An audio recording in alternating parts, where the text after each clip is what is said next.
Alright, dude. Well, let's get to it, I guess. Start by creating a new character.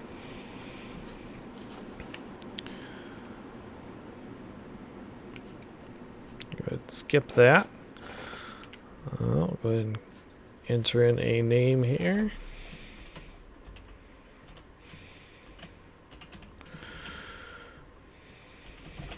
We'll just call him Big Red Test. Male. Age doesn't really matter because can't see anyway. Class. Watching your VOD, you just went by the class name. You really got to pay attention to what level they start at, what all their stats mean. And honestly,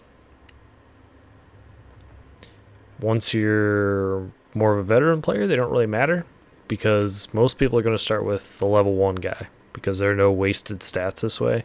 You start very balanced. For a new player, always pick the knight. You start with the shield, it blocks 100% damage. The armor's pretty good, even though armor's negligible, I guess, in this game, except for a few very specific situations. And the weapon does great damage all the way through the game. So we are going to pick Knight. Burial Gift. Either pick Young White Branch. And this will help you a little bit in an early part of the game. But you can kind of skip that part. Either a Fire Gem to make your weapon do fire damage. Or I would pick the Sovereignless Soul because this will give you some free souls without having to do anything. You just hang on to it until you can cash them in. Though if you lose souls, whatever, you've got a little bit something to fall back on. I don't think I have any fun facial presets. So, pick a random dude.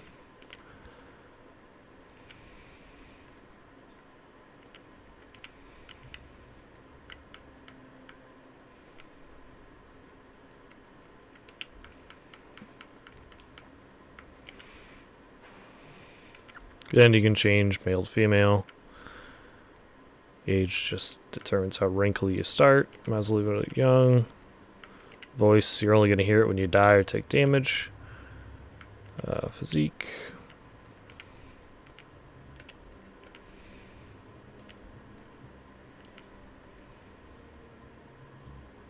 Yeah, you can change all the... I mean, there's tons of options here.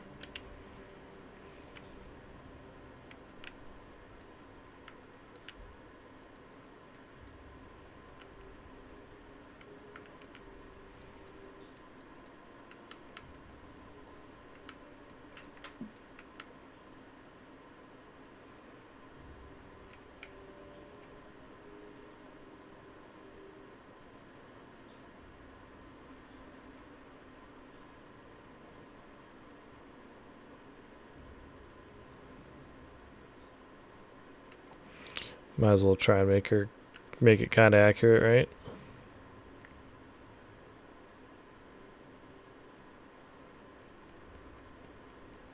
There we go.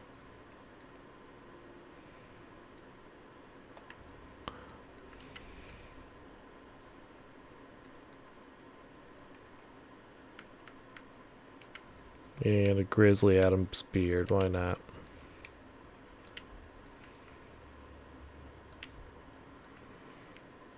I said you won't even really be able to see it anyway because you're not going to take the helmet off. Let's get started.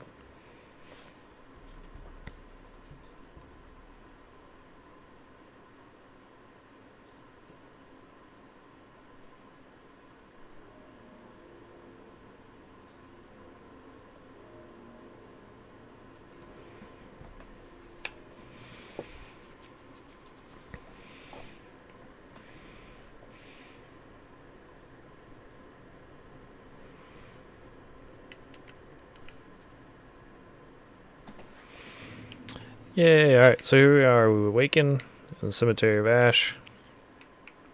I noticed you were reading a lot of these messages. Very good. There are some things that it doesn't tell you. So we'll just go through the basics here. Obviously, left stick moves you. Right stick moves the camera. Up, down, in and out. All that good stuff.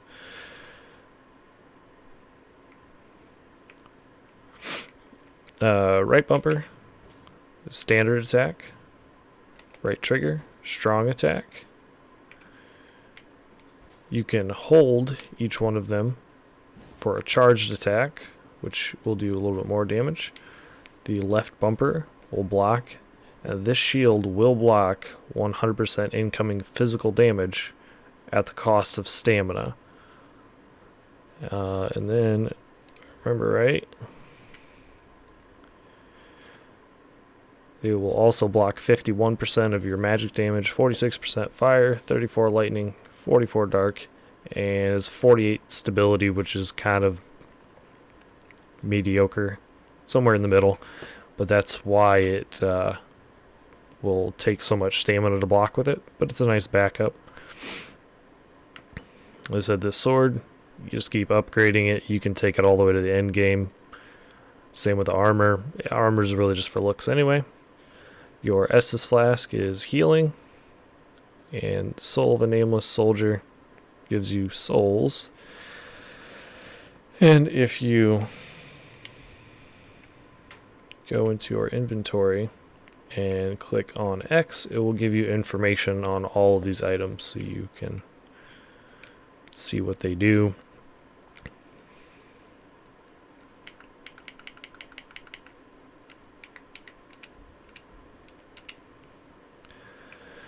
So B is your dodge. You roll in a direction if you're pressing that direction. If you just press it, it hops backwards. Going forward and clicking. If you're sprinting with B, the same as the dodge button, and click with, he's a feisty little bastard. Click with the left thumbstick, it'll jump. Yeah, so it didn't drop anything.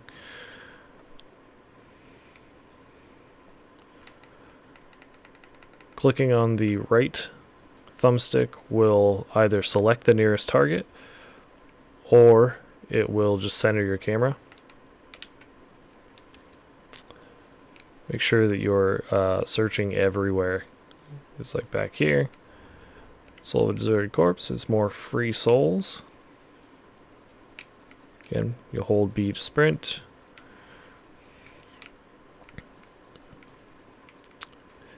A is only used for like reading messages, accessing ladders, things like that. X will use whatever item is set at the bottom. So right now it's the Estus Flask. If you hit down on the D-pad, it'll change it. So my second one is Soul of a Nameless Soldier. Won't be using that right away. If you press Y, it will two-hand a weapon, which is what I prefer to do. You do more damage. It changes up your move set. And allows you to use your weapon art, which in this case is stance. So you hold it up like this. Yeah, R1, you can get underneath people's shields. Yeah, R2, you do a charge and then dig underneath people's shields.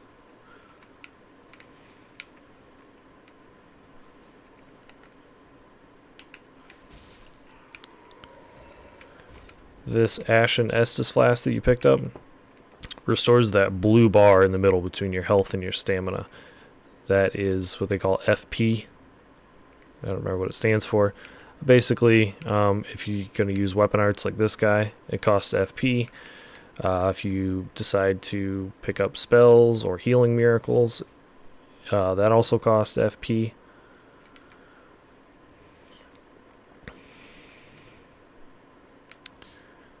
This guy, so the message says, if you hit R1 behind targets, you do a critical.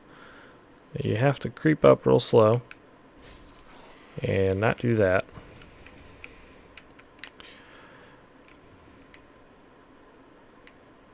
Basically, if you get up behind these weaker targets, or any target really, you can perform a backstab, but only if you're one-handing a weapon, ow, and hit R1.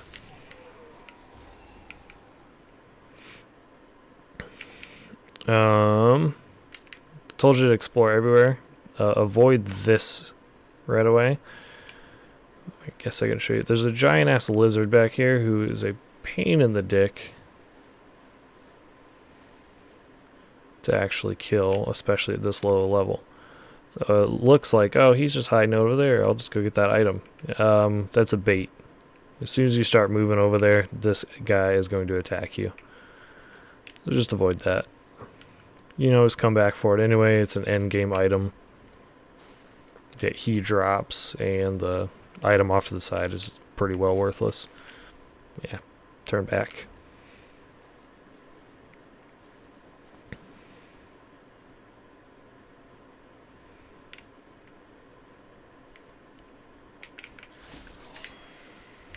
That guy's supposed to surprise you. It says this thing you can kick. It's like slightly forward on the left thumbstick and right bumper. I don't get it to work when I want it to work, so I just don't bother with it. Oh yeah, I forgot to mention the weapon art with this shield is parry. So if you can get the timing down right, which I never can, you swipe like this, you will parry an enemy, allowing you to do a free critical attack or riposte.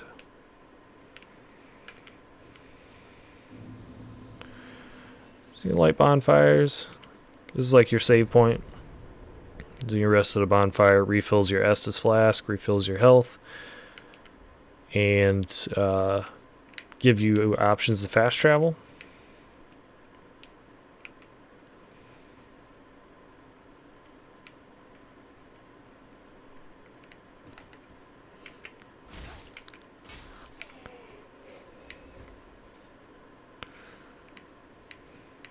Something to be careful of when you are attacking is it will queue your moves up. So if you just sit here and spam the buttons, as many times as you press the button, it will swing until you're out of stamina, which will really screw you over if you need to roll and it's in the middle of attacking for no reason at all.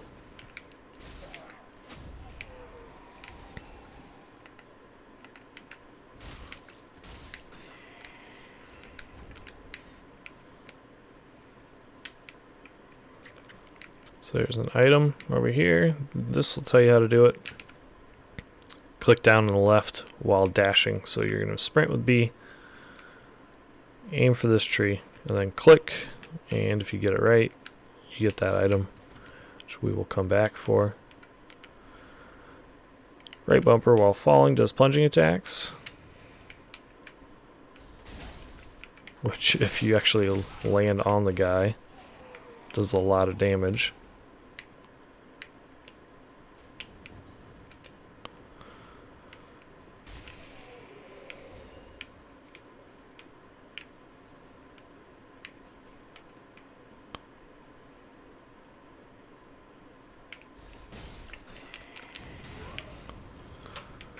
Asshole.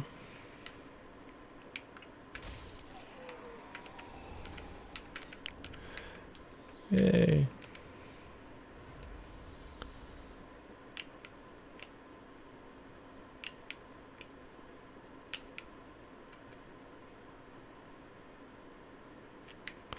So you get 3 firebombs there. Firebombs are good for exploding barrels. There are certain enemies that are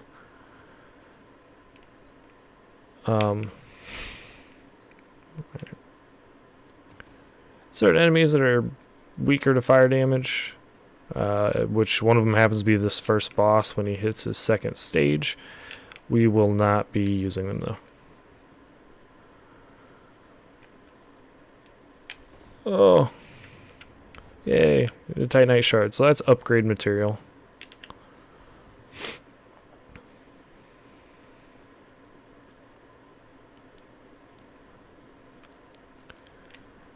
Down here, let our stamina recharge. I said I prefer two-handing the weapon. The best strategy is just to not get hit. Easier than it sounds, I know. This big ass dude, he's got these crazy tentacles coming out of him. That's like the evil that is man. This guy actually is just a giant human being. He's been waiting here for centuries, basically, for us to come and remove this sword. So you remove the sword, you get a couple free hits on him.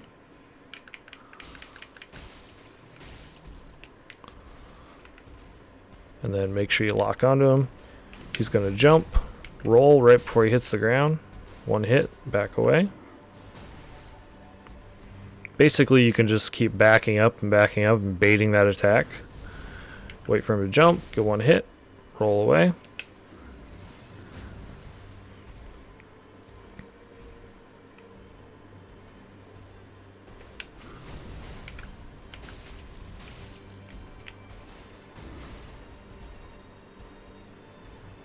Let's keep backing up, circle strafing. He's going to do some attacks. Or whenever he lunges for you, jumps in the air, just do a quick little roll, get him one attack, two attacks, back away. So right now he's changing into his second form. He basically has the same attacks, but now there's this giant frickin' dinosaur attached to him. See, he still does the same jump. Get one attack, back away. Same jump, one attack, back away.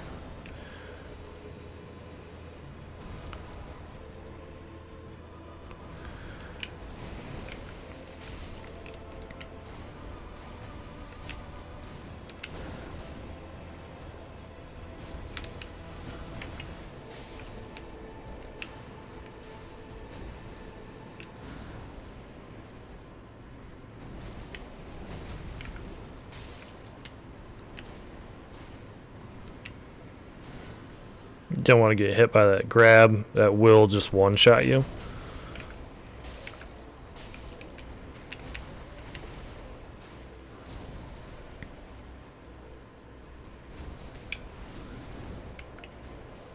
Oh, when we whiffed, let's back up, reset, wait for him to do that same jump or get hit. Oh, I might die here.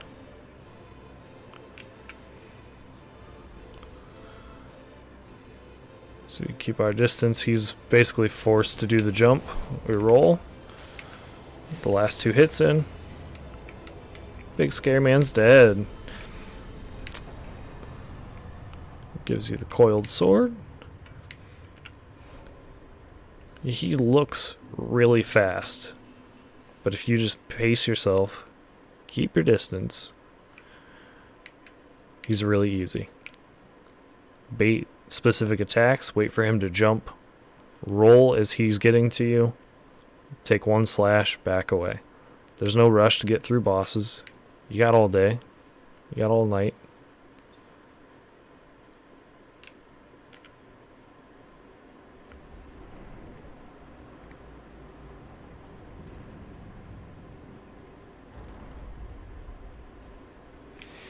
So that's it. He's the tutorial boss.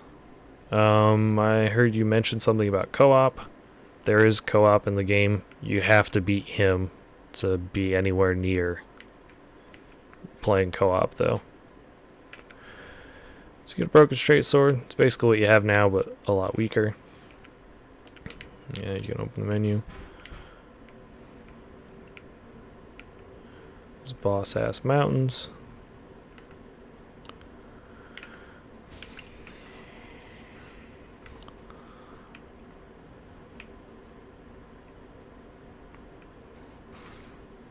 These shield guys, wait for them to attack, because otherwise you'll just bounce off their shields. Here. Homeward Bones. Or single Homeward Bone. That'll allow you to return to the last bonfire you rested at. Or will take you to the shrine, which is this building up here that we're about to go to.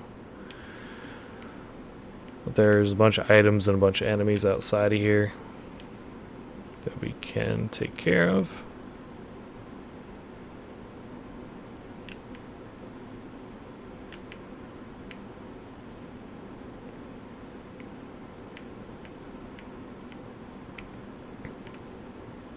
So there's an item up here on this tree, and as soon as you touch this item, these two assholes are going to come to life. So you do. Take these guys out one at a time, because they can't be bothered to wake up as the other one dies.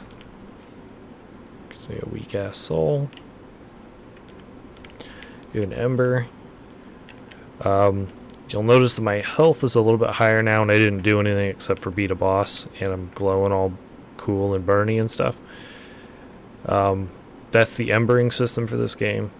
So using an ember or defeating a boss will increase your health by 33%. So if things get tough, just use an ember. East-west shield is pretty decent. If you had a starting class who didn't have a shield, that'd be alright. This guy up here, you might be able to see him right above my head, is an asshole. So you can cheese this little bastard. Come over here, because he'll walk down nice and slow. Oh, he cheesed me. There. So basically, if you get up there quickly enough, you stand all the way at the far corner, hold your shield up, he'll do his little charge attack, he'll hit it, bounce off, and just fall straight down. When he does that, he dies, and if you go rest at a bonfire or save and quit the game, or die, like I did, come back, then his gear will be waiting where he was standing. Dickhead.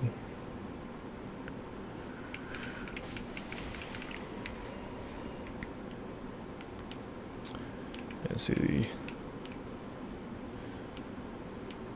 That's where we went before. The Homeward Bones are directly below us.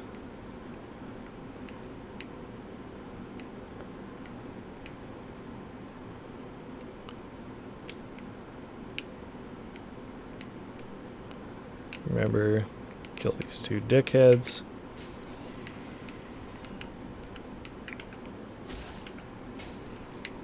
There is terrain impact when you swing your weapon too, so you have to be careful. Oh, and beating up on buildings like that will damage your weapon quicker, but it's kind of a joke in this game. This little red blood pool and the green thing is your souls, so make sure you pick that up if you had any to recover. And see, since the asshole died, and then we died, he drops his Uchigatana, which is a giant samurai, or yeah, samurai sword.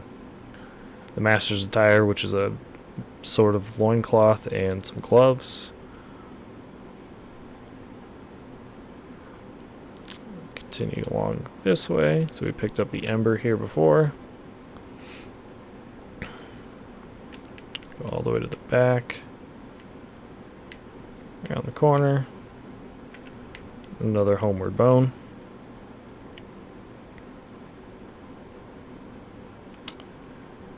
You're gonna definitely want your shield up for this part.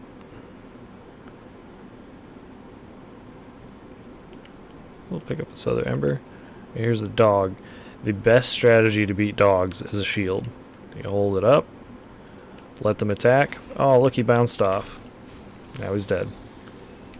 They always do that lunging attack first, and if you have a 100% block shield like this one, they bounce right off. You get at least one free hit in on them, and they're gone. It's the most inconvenient enemy in any Dark Souls or Bloodborne game.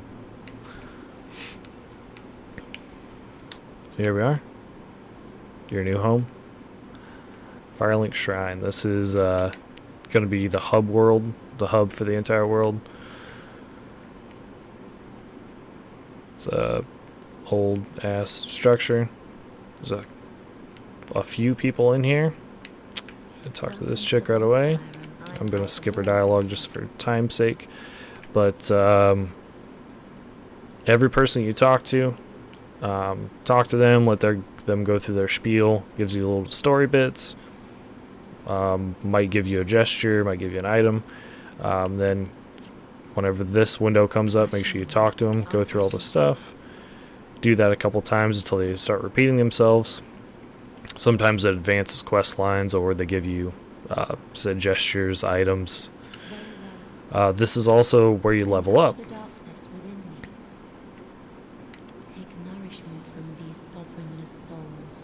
And you kind of reach out and touch her. And she says a gentle prayer to you. First thing I would do, I guess I'll go through all these, what the stats mean. Vigor is health and defenses. Like I said, the defenses are kind of a joke in the game, in any Souls game. So vigor is just health. Attunement is FP and attunement slots. So if you're going for a spellcaster, you're going to want to bump this up. It means you can cast more spells more often, and the more attunement slots you have, the more different kind of spells you can carry with you. Endurance is stamina. This is going to be one of your most important stats. Determines how far you can sprint, how many times you can roll, how many attacks you can take, how many times you can get hit with a shield before you run out of stamina and you get knocked off cliff by a little naked man with a sword. Vitality is just equipment load and defense. With this build, you won't have to worry about it if you don't change the weapon or shield or anything. You won't go over it. There's a certain percentage point. I believe you want to have less than 70% of your equipment load. That will allow you to have a medium roll, which is all you need in this game. Anything above that, you'll fat roll. Literally, your guy just falls over on his shoulder, and it's way easy to hit you. You have less invincibility frames. Strength, which is going to be the main damage stat for this build. Dexterity is kind of secondary. I wouldn't really mess with it. Just dump into vigor, endurance, and strength. Intelligence.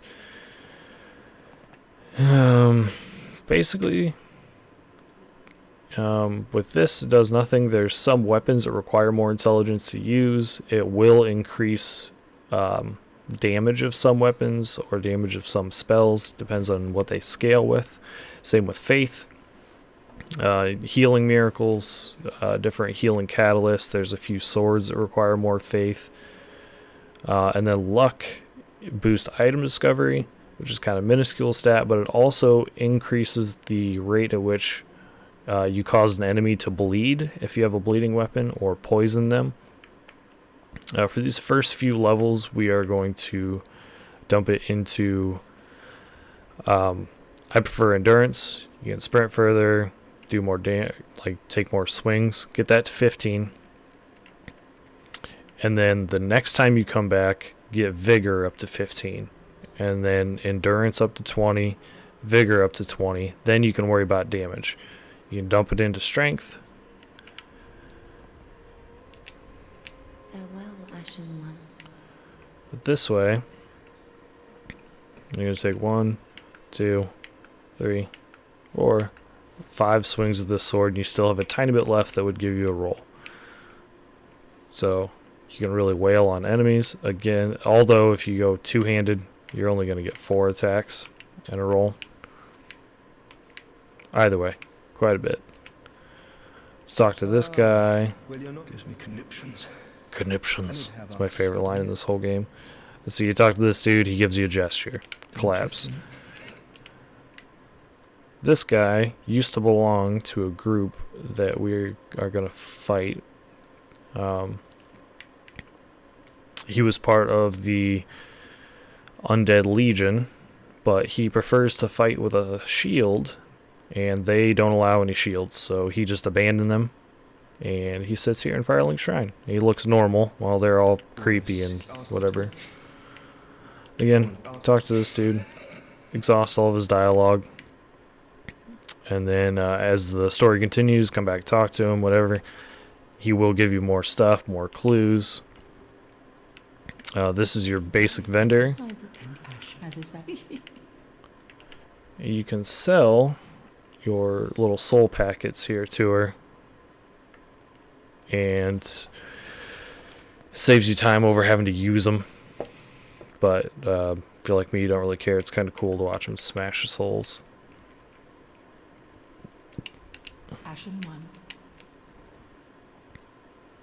This is Andre. This is where you upgrade your weapons. It's like, so you see it says we need 2 Titanite shards. We only have 1, which is pretty common. But if we did have that, it would change our strength scaling from a D to a C. And it would automatically bump us up to 138 damage, which is pretty fantastic this early in the game. You can also increase the damage of your shields. But yes, you can use them as a weapon. Don't do that. But you can also upgrade them to increase the stability, which means you can take more hits before it'll break your guard. He's got a little laugh about everything. And then one last person, Firelink, before we call it a day.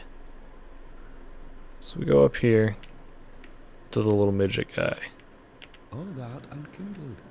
So this is Ledlith of Corland. There's very little story about this guy in the game or lore. Yeah, we won't really get into that. We'll basically talk to this dude. Later on, that dude becomes a lot more important. And before I end this one for you, you embed the coiled sword. That lights the shrine bonfire, which hasn't been lit in centuries.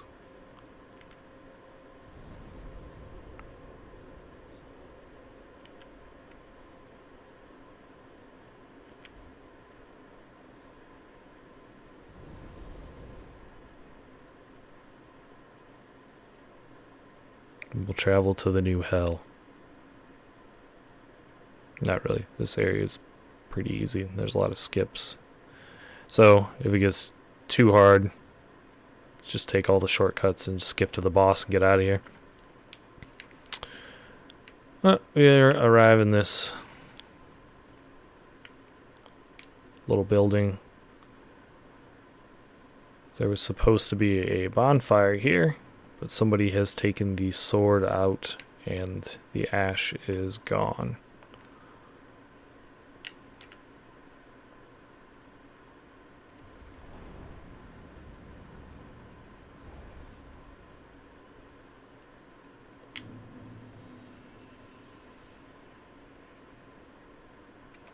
High Wall of Lothric.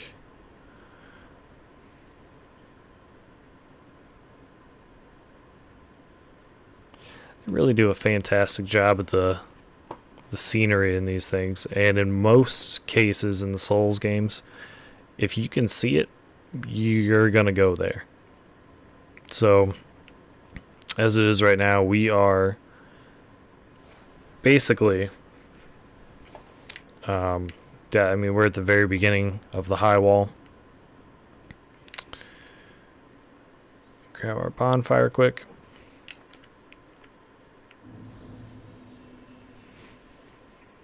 For some reason, there are a bunch of old chairs sitting out here. It doesn't really make any sense. Yeah, like I said, you can pretty well go anywhere you can see in this game. So, this is the low-level starting area. Up there is the Grand Archives area, which we'll go to later. Big part of Lothric Castle. We will be going down through all of that. They cut out a lot of the detail from here, but you kind of get the basic idea. Oh yeah, we're going to end up going through all of those things. Let me kill this bag of dicks over here quick, because otherwise he'll become an issue while we're trying to explore. That bridge there from the Grand Archives will connect us to one of the final bosses in the base game. That is the Twin Princes, so we will fight Prince Lothric up there, which is what he's named after the castle, the community, or vice versa. They don't really specify. Everybody just assumes that he's named after it. And if I can see it, get out of my way, chairs. Down there where that like clock looking thing is, that's a church. We'll be going in there to fight a boss, and then across from there, basically below that tower, there is another boss that is the first one in the game beyond the tutorial boss. It's super simple.